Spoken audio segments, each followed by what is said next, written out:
Welcome to this week's Foundation Friday. I am joined today by Shay Houston, co-founder and partner at Honor Capital, and Cory Westman, executive director of Hope for the Mourning. Thanks for joining me, guys. Thanks for having us, Jesse. Thanks, Jesse.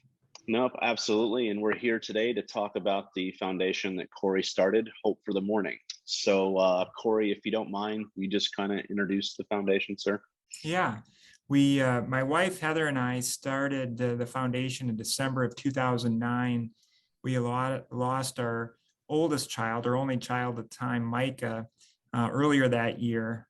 We had received some memorial contributions at the time, and we're trying to determine what to do with those gifts, and determined that while we had received the support of friends and family during those first few months after our son's death, not everybody was like that. And so we decided to start a nonprofit to assist fellow grieving parents. So it's a foundation specifically geared towards helping fellow bereaved parents, anybody who's lost a child, whether in infancy or as a young child like we lost our son, or even as an adult.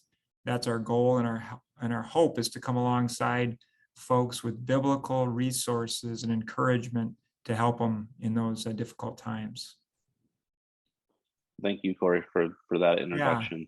Yeah, I can't imagine going through that grieving process. So the work you're doing is admirable for sure. And Shay, how did you get involved with Cory?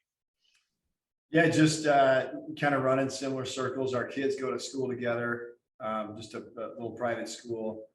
And he and I live in the same town, knew a lot of the same people. So I kept hearing about Cory and his wife, Heather. And then eventually we had the opportunity to meet, probably at a school function. I don't even remember. And then from there, a friendship kind of developed, and we're in Cory kept inviting me, and I kept giving excuses as to why I didn't want to get up at 4:30, 4:45 in the morning and go work out with the PAM 90 group, but decided one morning to give it a shot. There was a few other guys involved in that, but I finally caved and just found the community to be so inviting and welcoming, and so friendships have developed, and Cory's one of them. And we were talking before the call, and I referenced I think it's 1 Corinthians 1, 3, and 4 that talks about using just your trials and your sufferings as a way to bless other people who are going through the same thing. And when I think about that, I mean, the first people I think of is Cory and Heather, and the way that they've used their suffering to bless other people. And I'm just drawn to it. So Hope for the Mourning is one of those causes that, you don't have to know too much more about it to want to get behind it and support it. So we just completed I think it was Cory the 5th Hills for Hope this morning. Yeah. Probably, I didn't count, but I'm going to guess, 50 people maybe. Yes.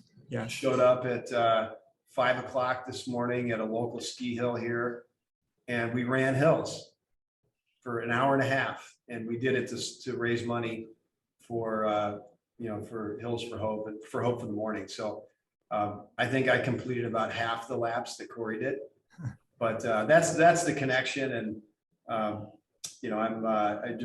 it's a blessing to be a part of the community and really get to know Cory and Heather. Oh, and thank you for that. And yeah, Cory was mentioning he ran 10 loops, which is what, 10 miles, a mile loop.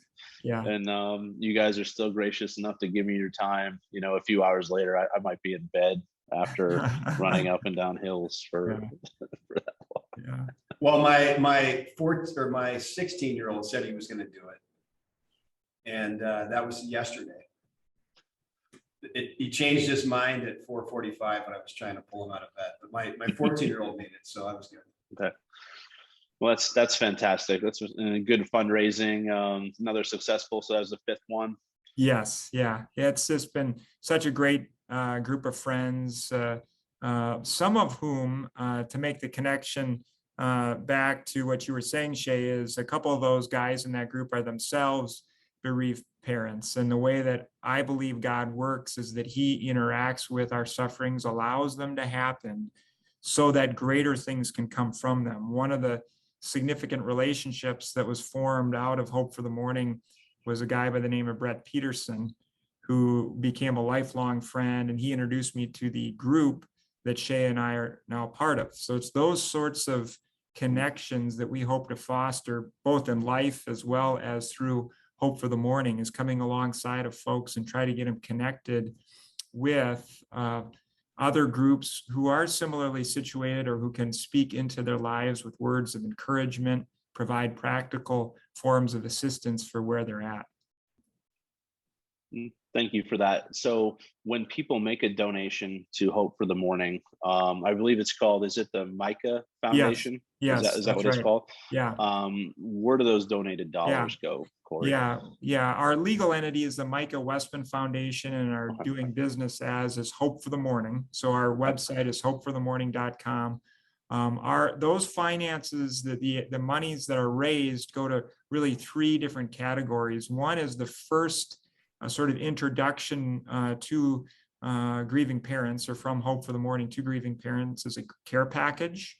And that includes some restaurant gift cards. It's sort of in lieu of being able to show up at the front step of somebody's house with a dinner. If they were here in the Twin Cities, we could do that, but across the US, this is the best alternative. So some restaurant gift cards, some resources, books. I struggled with philosophical and theological issues after my son died, believing that God is good and God is sovereign, still believing that, but wrestling with those things. And so providing folks with those sorts of resources.